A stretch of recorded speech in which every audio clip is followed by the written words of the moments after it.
Chat for the 2013-2014 academic year. Thank you so much for coming, and this is a real special one for us for a variety of reasons. But we wanted to kick off the series in the way that we are accustomed to. I see a lot of old friends and new friends in the room, but really we try to bring topics to this community that Yale China finds most interesting. Ones that we come across when we're doing our work on the ground in China. As many of you know, Yale China was founded in 1901. We're a very young organization of 113 years, but our work in education, in health, in arts, has been bridging the U.S.-China relationship for over a century, and we're really proud of that. What we're trying to do in this series, and this is actually the fourth year we've run in the series, is to bring individuals we come across, thought leaders in this space, that can really complement some of the rhetoric that's out there, the publicity and media, and some of the different concepts that are out there that seem to make the front pages. But really try to get to the source of individuals we really respect, and those we think can project and provide and ask questions, but also provide some color and answers to some of the questions out there. So Yale China is really thrilled to have all of you here. How we'll run this is, we'll have a really active conversation, including members of the audience for 58 minutes. And we'll start off, I'll moderate a conversation with Mr. Beardson and Professor Roach, and then I'll open up the conversation to the audience. And then at 3 o'clock, we actually are selling copies of a recent publication that Mr. Beardson wrote, Stumbling Giant, Threats to China's Future, and we'll have an opportunity to purchase those in the back and speak to Mr. Beardson and have him sign copies up here at the front. But let me also just identify some of the trustees in the room and thank them for coming. Henry Tang, co-founder of the Committee of 100, is here in from New York City. Professor Nancy Reynolds from the Yale School of Nursing. Also, just a special thank you to Shenzhen Koradi.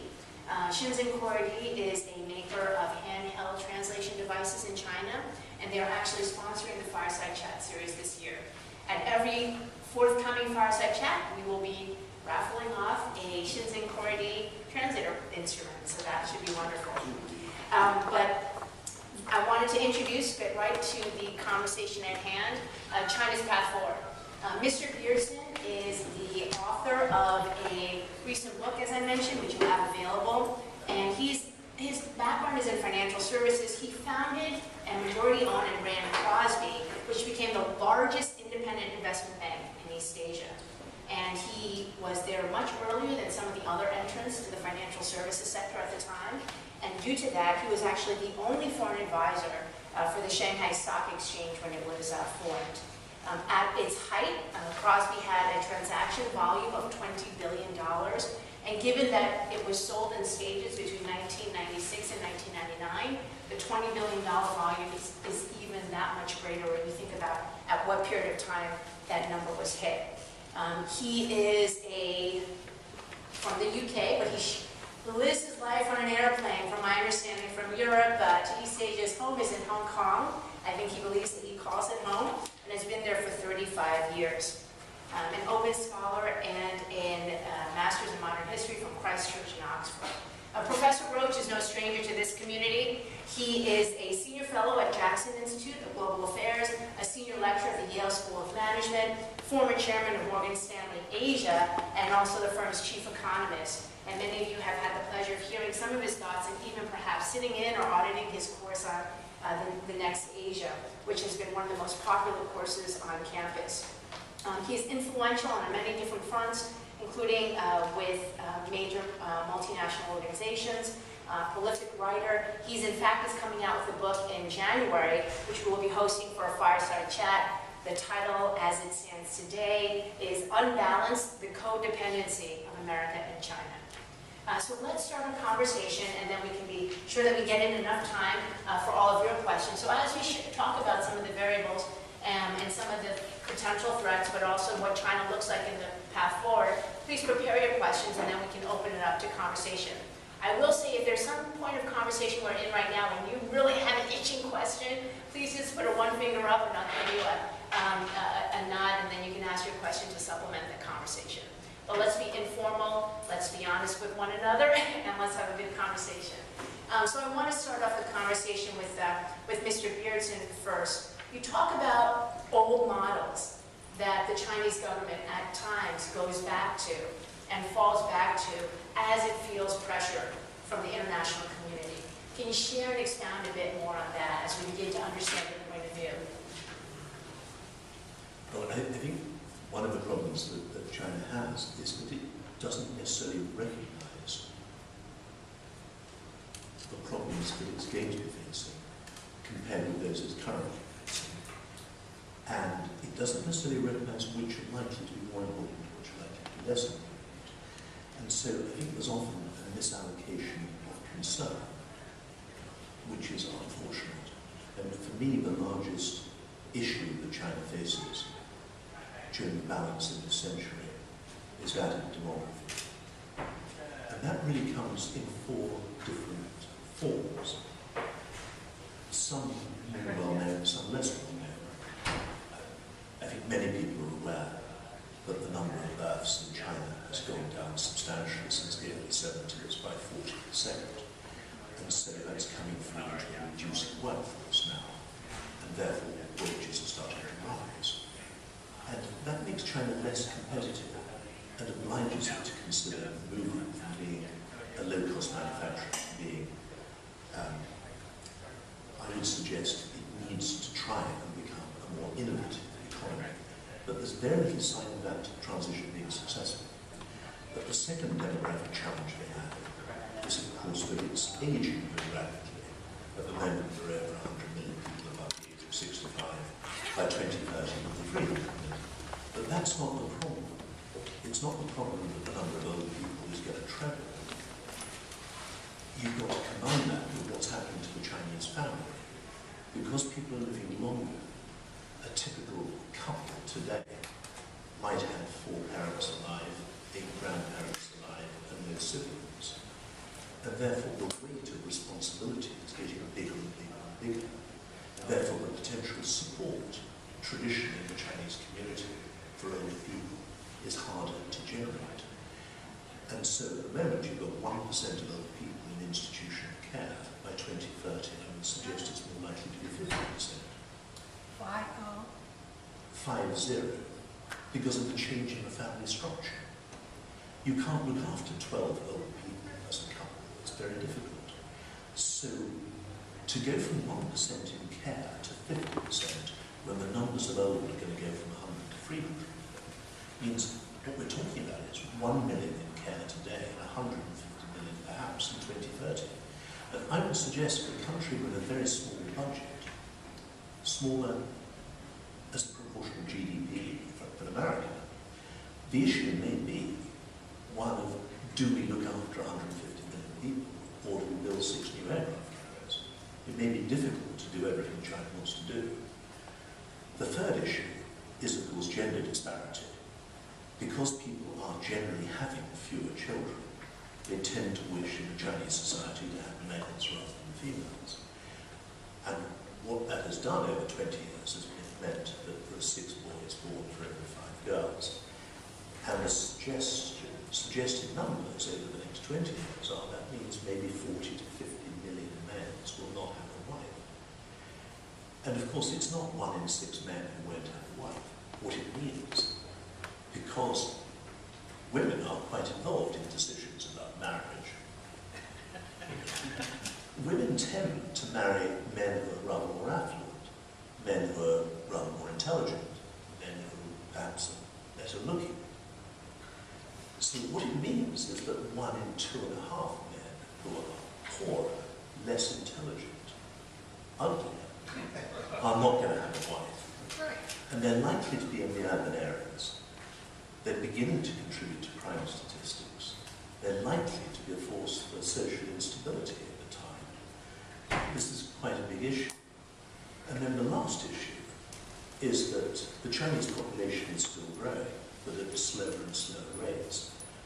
By 2025, 2027, roughly, the population of China will be overtaken by that of India to then become the largest country in the world, which has an effect on things like FDI flows, capital investment, multinational strategic plans, and so on.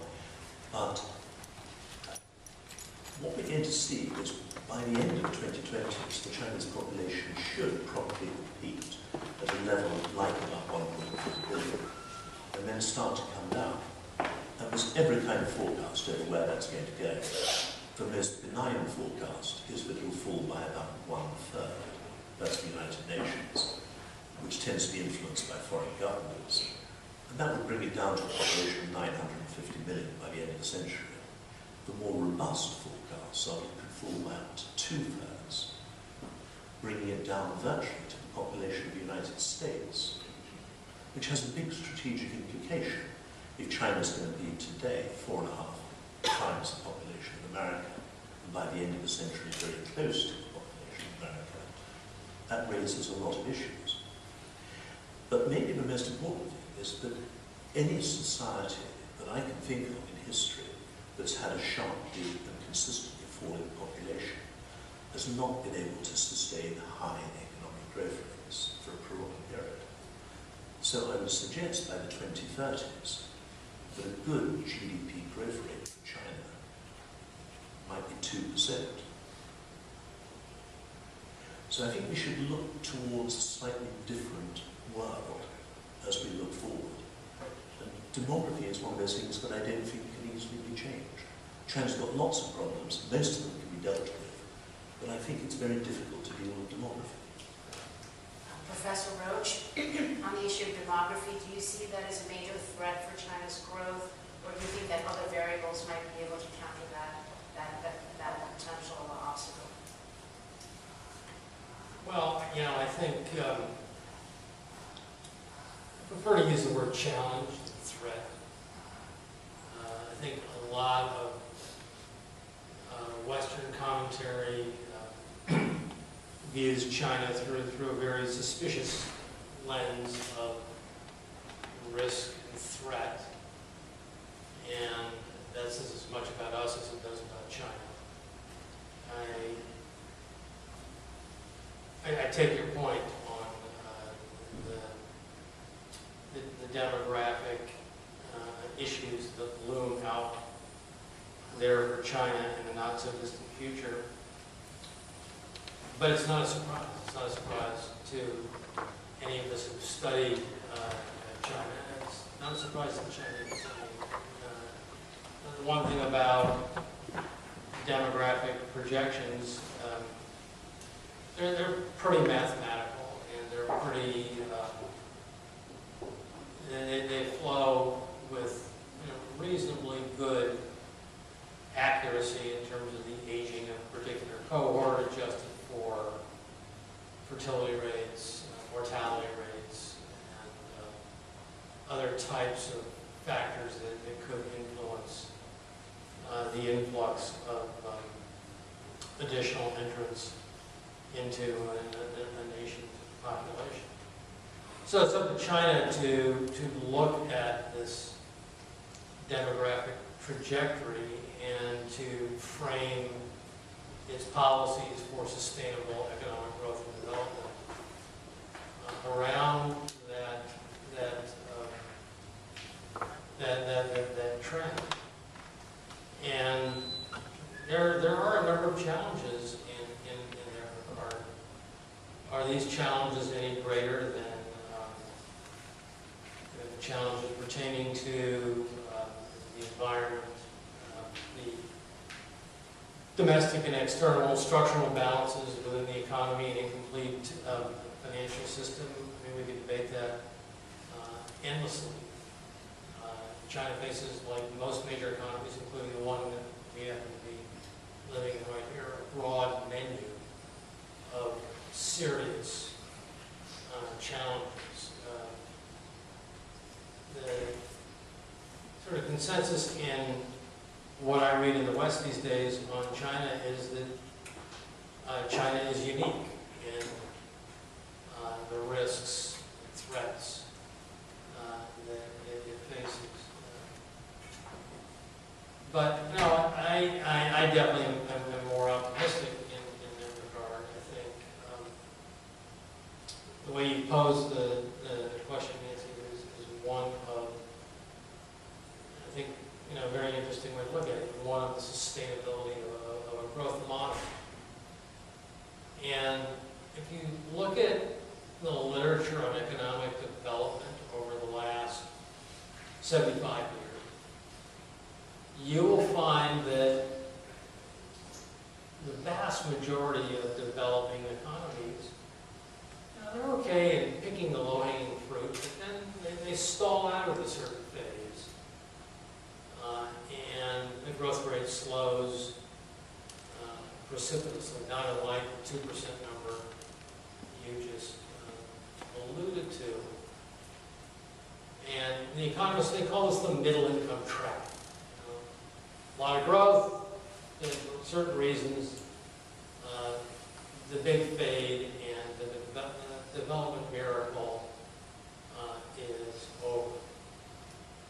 If you look pretty carefully into the experience of developing economies, one after another, there are lots of reasons for getting ensnared in the trap. The main reason, though, is that the economies don't change the model. They believe that the momentum that's carried them in the early stages is so powerful, it will continue to carry them in the later stages. And that usually doesn't work. And so it's critical for countries to come up with new approaches. And that's why this current juncture we're at in terms of China's approach to economic development is so darn important. If they stay with the old model and keep doing what they have done, in some respects extremely successfully the last 30 years, then there's going to most likely be a real slowdown in the economy. If they change the model, which is what the debate and what the strategy of what's going on in Beijing right now, then again, I would say that's a very challenging endeavor, but it's one of opportunity rather than something that's destined to failure. Thank you, Professor Roach. For both of you, either one would like to respond first. In the last 20, 30 years, as we've seen China open, and we've seen a very significant increase in international Chinese students coming to the U.S., going to other countries to study, bringing ideas home, working in U.S. firms, and then going back to China. There was a time when the interest was really to stay in the U.S., to work and study and pursue degrees, and then to begin a livelihood here. I think that trajectory has in some ways almost reversed, where you see many of the best and brightest of China studying here and then returning to China to start companies like Baidu and others that do wildly well. And I'm wondering if you see the new leadership in China being more consultative to non-Chinese entities. In some ways, I think there was some hope that Xi Jinping, after some media coverage of his early days visiting Iowa and having some sort of Western influences, his daughter as a student at Harvard, that there was a much more Western-like Chinese leadership coming into place. I think a lot of recent news has really shown perhaps the opposite, in the case that there is not necessarily a new generation of leadership. I'm wondering if you have any thoughts or comments on what that trajectory looks like for that Chinese leadership, and if that influence from the younger generation is going to have any sort of impact on that Chinese leadership.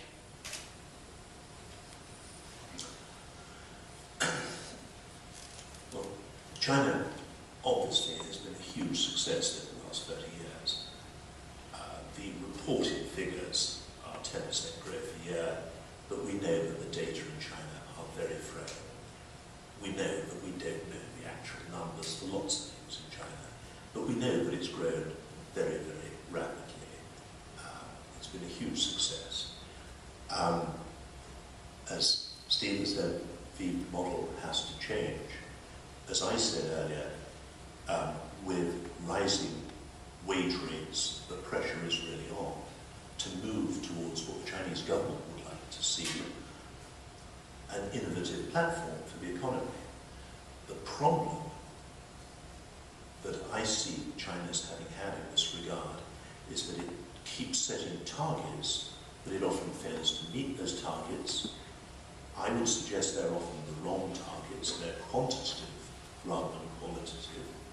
For example, how much of GDP do we spend on research and development? Well, first of all, I think that's the wrong way to look at it, but also they've often failed to meet those targets over the last 15 years.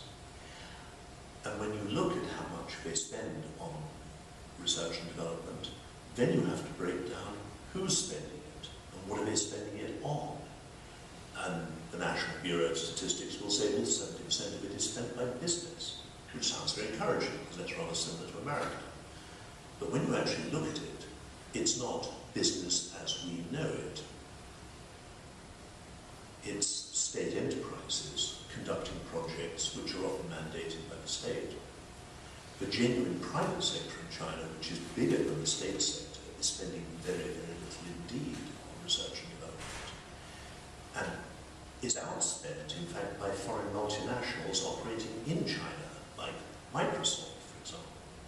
So, actually, who's spending it and what they're doing with it is very important. Because if a foreign multinational spends money on R&D in China, they actually don't want it to trickle down and influence the Chinese economy. They want to hold it close to their chest and be very concerned about intellectual property rights. So one man's R&D is not the same as another man's, and it doesn't have the same effect on the economy. So that's one area where quantitative targets don't work. Another area is things like patents. China's fixated on how many patent applications it makes, rather than how many grants it receives. But even if you look at how many grants it received, you've then got to look at the quality of the patents. Are they merely utility patents, incremental changes to existing processes, or are they genuinely invention patents? Then you've got to ask, are they things that have any commercial application at all? So China is quite often barking up the wrong tree in terms of the targets they set themselves. So whether they hit them or not is less important than the fact they're the wrong targets to build innovative society. And when we look at the fact that only a couple of years ago, 83% of all the high-tech exports from China were made by foreign-owned companies in China. China isn't becoming this high-tech society. There's very little sign of it. There are patches of excellence, genome work, low-cost space technology, 3D printing, things like supercomputers, but quite a lot of patches of excellence, but they're often state government projects. They're not actually creating commercial success for Chinese businesses. So I think that a lot of it comes back to the education system within China, the way in which universities are organized, the way in which the school system works, how people are focused. And the focus is not on critical thinking, it's more on rote learning. So I think from top to bottom, China really needs to look radically at the educational system and think how to produce innovation in the economy. Because it can be done. Unlike demography, the education system can be improved. It requires the will and the vision. Professor Roach? Well, I think that the sort of philosophical distinction that you just alluded to on the cultural characteristics of critical thinking versus rote memorization are fundamental here. Our former president, Rick Levin, actually did a fair amount of research on exactly that topic in explaining the difference between the ultimate competitive advantage of the United States and not China, but Japan. He was far more critical of Japan in its lack of critical thinking in the educational process and actually I'm putting words in his mouth, but I think we'll place China somewhere in between the U.S. and Japan. But you asked about this new leadership. It's a really fundamental question, and you're entirely right, Nancy, to describe the initial impressions as being one of a more enlightened leadership, and the recent remarks, certainly of Xi Jinping and his mass line re-education, party-centric, very traditional view is being, in some respects, antithetical to the earlier comments. And we just don't know at this point where that is headed. In studying the progression of leadership in China from first to fourth generation and now fifth generation, I mean, we can certainly see a fairly steady improvement in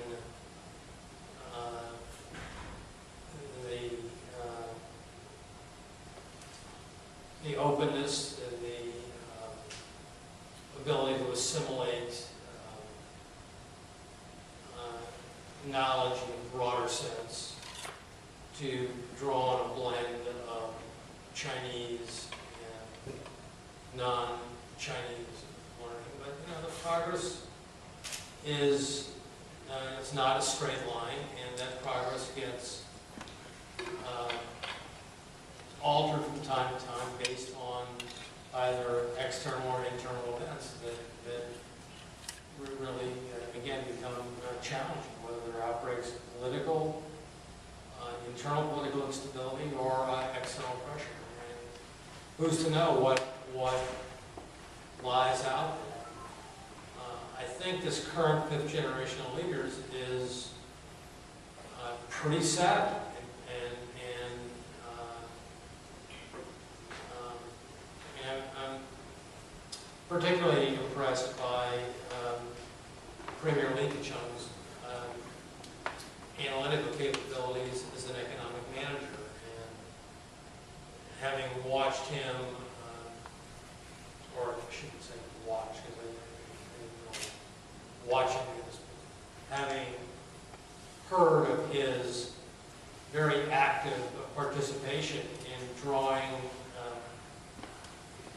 a very large Chinese team at the Development Research Center together with an equally large team from the World Bank to create this comprehensive blueprint for the structural transformation of the Chinese growth model, their so-called China 23 report. I mean, he knows the blueprint, and this is not a blueprint that celebrates everything that's perfect about China. It's a blueprint that has a whole chapter on demography, the environment, and looks at a number of these critical issues. So I'm hopeful that they're more open and willing to assimilate this knowledge in a proactive way. It doesn't have to be our way or Western way or Eastern way, but just in a way that enhances their ability to solve the tough problems and challenges. We'll go to the audience after one final question from the moderator. I'm wondering, as we're looking out, many people have projected on Weibo, in blogs, that there is a coming collapse. And Mr. Beardson and I joked about a book that came out in 2000 that was called The Coming Collapse of China, and that collapse did not happen in any near-term way. But in some ways, we talked about a real estate bubble. They're talking about social income disparity, domestic issues that might create a stir. The question isn't, my question is not if and what and when it will happen, but if something does occur in the next 5 to 7 years, is China able to handle it in a way that will be productive? Does it have the infrastructure, as you see and understand it, that it will be able to handle a major global incident, a major incident in China that gets global sort of recognition and eyes on it, but a domestic issue? Will it be able to handle it, and if not,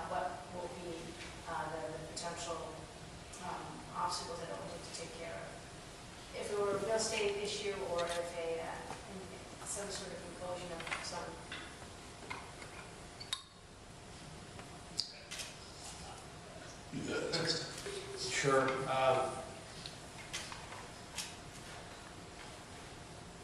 Look, there's a cottage industry of journalists and authors who have written collapse books on China. There's, probably a new one of those that comes out every week. Gordon Chang, he just says he was early. It's been 14 years, and I guess, all my years on Wall Street, they would always chide me as saying, you stay with something long enough, a stop clock is right twice a day. China's faced a lot of challenges, a lot of hugely stabilizing internal and external events in the last 60 years, forget the last 30 years. Cultural Revolution, death of Mao, Gang of Four, Asian financial crisis, Tiananmen Square, you name it, the crisis of 08 and 09, environmental issues, property bubbles, collapse of the stock market. Go on and on. I mean, but China's still here. Does past performance mean they're going to just keep shrugging it off? Absolutely not. They need to be mindful of challenges and risks, and really work hard on making certain they have the wherewithal and the commitment to respond to these issues as they arise. My first in-depth indoctrination, in the inner workings of China was late 90s Asian financial crisis, and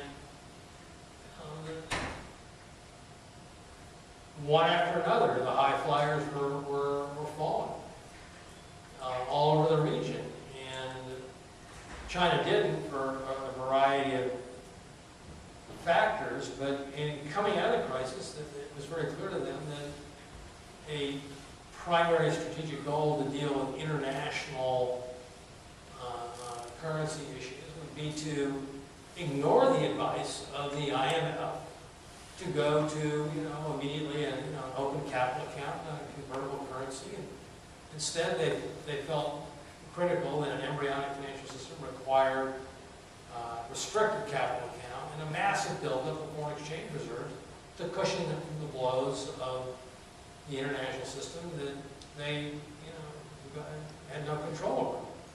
And that served them really, really well. So they're adaptive. They're very focused on maintaining stability, social, economic, political stability. They don't always achieve it, and as seamlessly as they would like. And the big challenge that a lot of us worry about right now is what's worked on the stability front now for the last 30 years has been to cope with the pressure points that arise in their role as a producer model. But is the same approach going to work when they go to a consumer model with a whole different set of values and lifestyle aspirations, and now connected through this new technology that you alluded to, Nancy, the Weibo and the internet. They're going to be facing a ton of challenges. But this general list that gets drawn up right now, God bless it, Jim Chano's property bubble, fanaticism,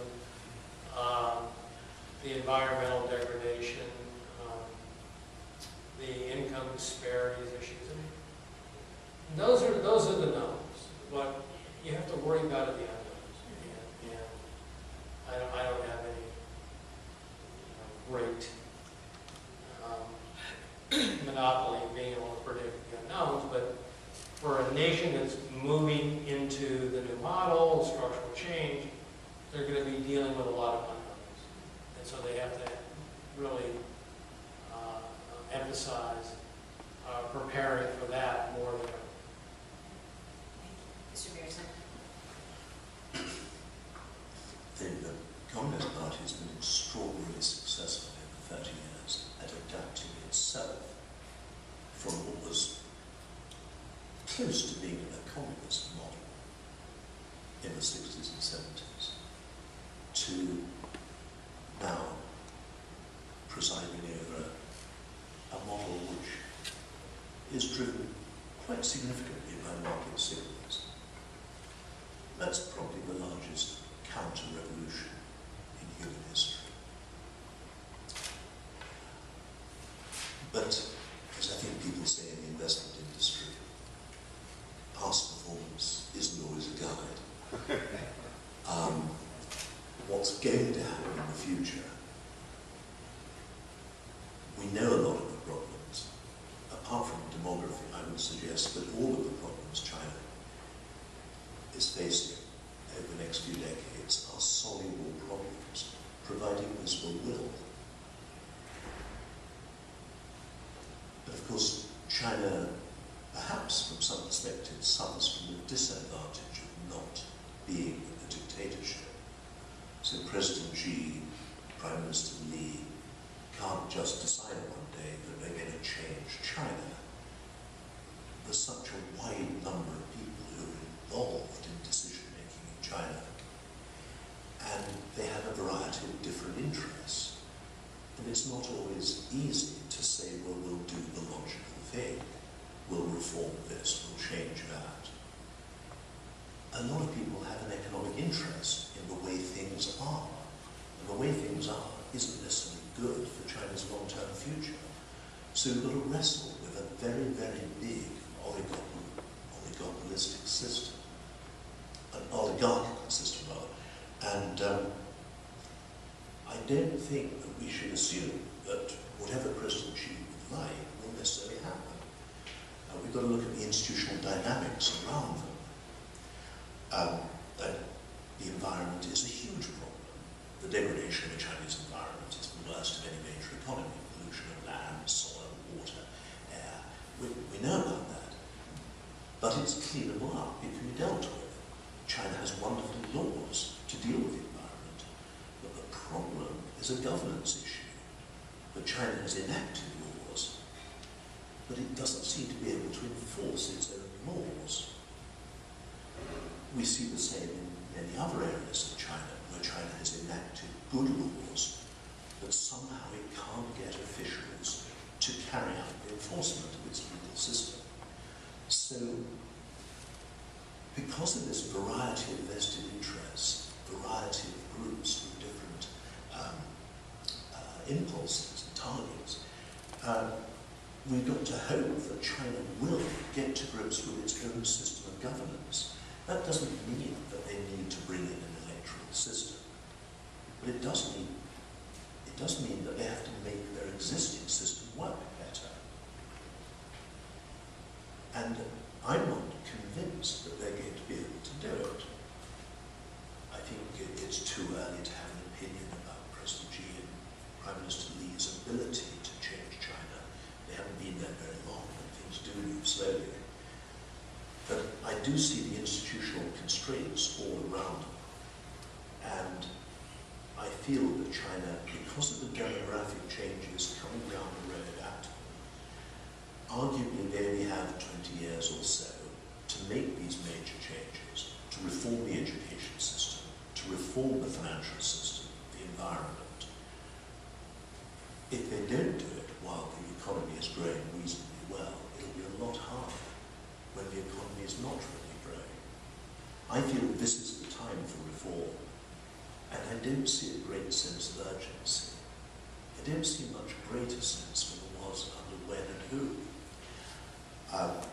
Though I would like to see urgency there.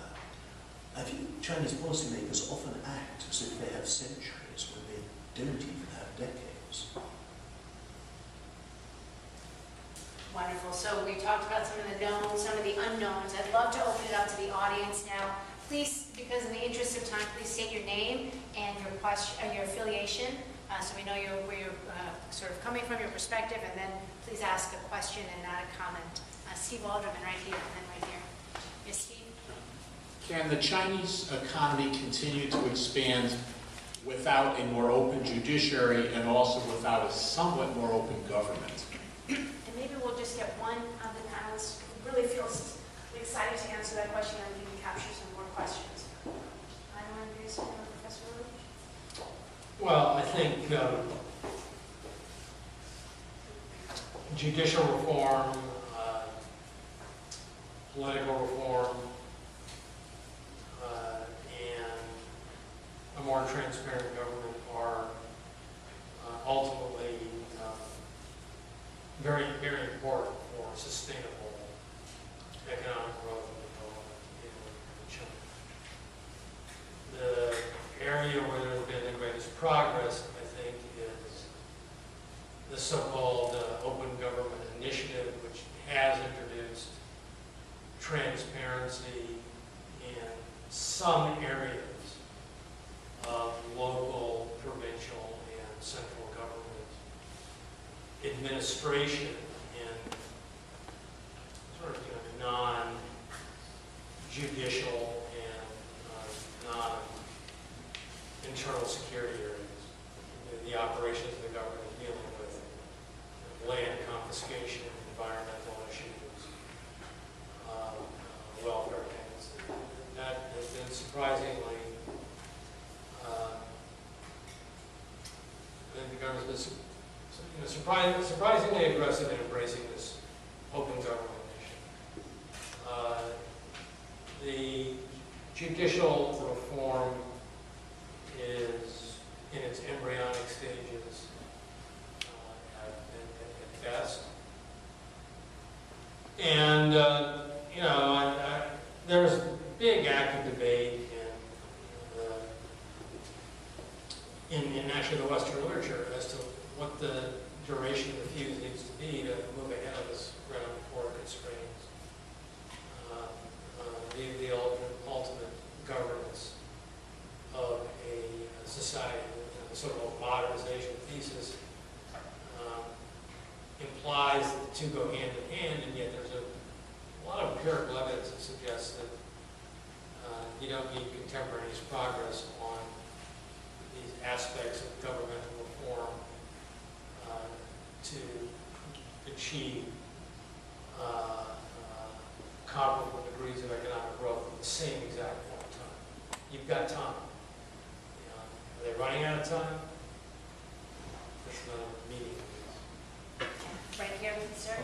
Well, my name's Jim Stepanek. I have a question. When you look back, when you look back on the Shanghai Stock Exchange, your work there, what went wrong? That's a very good question. It comes back to the whole area of the dysfunctionality of China's contemporary financial system. A lot of people in the West, in the financial community, have said, well, 10% growth for 30 years, that's fantastic. How do we get to invest in this country? And they've looked at the Chinese stock exchange. They've bought shares or they've bought mutual funds. And they're incredibly disappointed that today the Shanghai Stock Exchange is where it was 12 years ago. How can that be when the economy is growing at 10% a year? Well, of course, it's very simple in a sense, although complicated in many ways, because maybe, depending on which data you care to look at, perhaps 60 to 70% of the economy today is the private sector. In 1980, it was 3%. So the private sector has grown much faster than the overall economy. If you use some residual approach, you can say that the private sector has grown at 20% a year for 30 years, if the economy has grown at 10. But if you look at the stock exchange, stock market capitalization, something like 85% of it is state companies. So if you bought the Chinese stock market, you wouldn't be buying the Chinese economy. So they don't perform together. The state has monopolized access to the stock exchange. So good, growing private companies haven't necessarily, as in the United States, been able to come to the Chinese stock exchange. So it hasn't served its normal purpose because of the way the government has chosen to interact with the stock exchange. And you could say the same when you look at the banking system. Over 60% of all bank loans go to state enterprises, and a lot more go to local government. So the private sector, which dominates the economy, gets very little of commercial bank credit. The private sector is obliged to go and borrow from a shadow banking system, or to simply grow from retained profits. If the private sector had had access to normal commercial banking or to normal capital markets, it might have grown perhaps more than 20% a year, and the Chinese economy might have grown perhaps by more than 10% a year, except there would probably be natural constraints that would have kicked in. But China, in many ways, has restrained its own growth through the way it's managed access to capital. So it was a great idea for China to have stock markets. It was unfortunate that the government chose to interact with those stock markets and manage them in a way that has actually been prejudicial to growth and to normal functioning. Yes, right here, Rick. Hi, I'm Dick Rady. This is a question for you, Mr. Bearden. There's an old saying in the American Army, you never hear the shell that kills you. Put another way, if you can hear it incoming, may chew you up, but you'll survive. You can say the same thing about China in the sense that everybody keeps looking at what's going to cause it to collapse. You got a real estate problem, you got SOEs on a controlled list. But what is lurking out there? And I'll give you an example. There was an article in the South China Morning Post last week that a health organization in China and an international health organization have concluded that there are at least 110 million Chinese with severe diabetes. Now that's a pretty expensive disease to treat. It's an ugly way to die, and nobody was talking about it until that article last week. What else is lurking out there? Well, it's in my book. We'll be selling Because copies in the back. My book deals with the challenges that China's facing. China has lots and lots of challenges in front of it. What I tried to do was to look at it in a non-histrionic way. And this is a literature that at one extreme, as Steve said, has got books called The Coming Collapse of China, and at the other extreme, it's got books called When China Rules the World. I thought that the literature called for a treatment that was fairly sober and simply objectively looked at the challenges that are coming and tried to evaluate them. And if you take something like diabetes, or indeed mental illness, or indeed many other medical challenges that China has, yes, there may be a lot of people with them, but you've got to put it in the context of a country with a scale of 1.3 billion people. Does it actually have more or less than any other country? And often China doesn't have any more problem than anybody else. It's just a big place. So all the time you have to go to context with China. You mustn't just say, wow, there's a lot of this in China. You really have to put it into a sense of scale. And that's what I'm trying to do in the book. Yeah, diabetes is an interesting issue because China is not only becoming a less poor country at a fairly rapid rate, but also it is going very rapidly from having the illnesses of a poor country to the illnesses of a rich country faster than it's getting the income of a rich country. That's the problem for China. Let me collect 3 questions to wrap up our session now. We'll go one question here, and let me just collect them, and then to Lev, your question, and then was there a third question I thought I saw in the audience? Okay, just these 2 questions, and then we'll have both Professor Roach and Mr. Beardson reply. My name is Xu I'm from SOM. I have a question that how do you see the recent stories from China that the government have taken, one very famous angel investor into the jail, and another very famous private equity investor also was taken back to his 3 days ago. I mean, those two people, they're very influential in China, and they invest a lot of, those, new companies, and I see them as a critical point of helping the Chinese economy to, to turn around, to make the structural reform. But now the new leaders, in the country, they're doing these kind of things. What is your opinion? Okay, that's one question, and then Lev, to your question. Yeah, so given uncertainties about upcoming Chinese reform of its public education system, and given the current Chinese demand for Western education, and given the understood need for critical thinking in Chinese universities, what pieces would need to fall into place to see a blossoming of private universities in China over the next couple decades? Sorry, two very different questions, but we'll let Luz, if you'd like to comment on both, and wrap up your final comments. It's probably your turn. Thanks.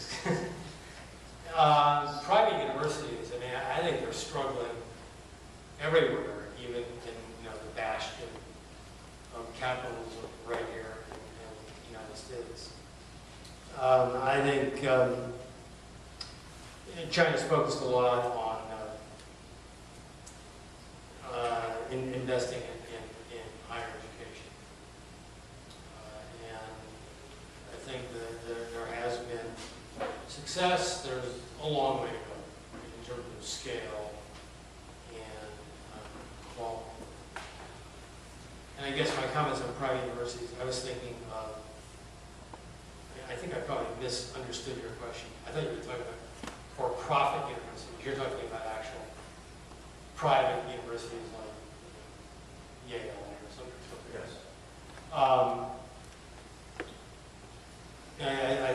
I guess I would temper my doubt, but I still think that the state-supported university will be in the driver's seat for easily a couple of decades. In terms of the internal security issues that involve investors or entrepreneurs that you allude to, I really have no knowledge or any comment about those specific cases, and I'll just leave it at that. Mr. Beardson? Well, I don't know a lot about the people involved or what they've done, but there do seem to be some comparisons with the Khodorkovsky case in Russia, where the authorities seem to take the view that business people with lots of money should preferably stay out of politics. There seems to be a suggestion that people involved have actually got involved in political areas, and that seems to be unlikely. But big universities, I think there's quite a big private university sector in China, partly because it's, so many people fail to pass the Gaokao. But there isn't a suggestion that they're particularly good universities, or indeed that the state universities are particularly good ones either.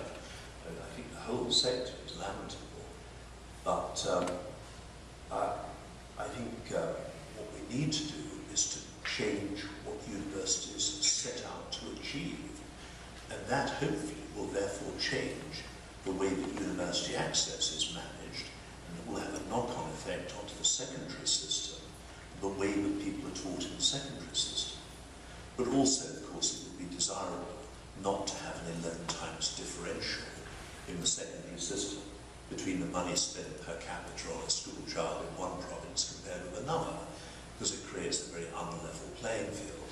And there are so many things that need to be looked at that we could spend all day on the Chinese education system.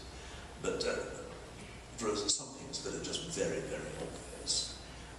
China has not one university in the top 100 in the world, which is interesting for the second largest economy. And I suspect that rather than spending the last 8 years opening a new university every 3 days, China might just close half its universities and concentrate on excellence rather than number. And that might be the perfect point to end, because because our next Fireside chat on October 9th is with education expert Nancy Pine, and who recently wrote a book called Educating Young Giants, What Kids Learn and Don't Learn in China and America. This is continuing the giants theme as well. But please join me in thanking Professor Roach. Actually, I have a signed copy of the book for you. From Mr. Beardson. Thank you so much for joining us, as well as Mr. Beardson. Thank you for continuing our tradition of looking at U.S.-China relations and for joining us today. Mr. Beardson will stay here to sign books and talk to audience members, and you can purchase his book in the back. All proceeds go to the Yale China program work. And thank you so much for coming. There's coffee and refreshments for the next 30 minutes.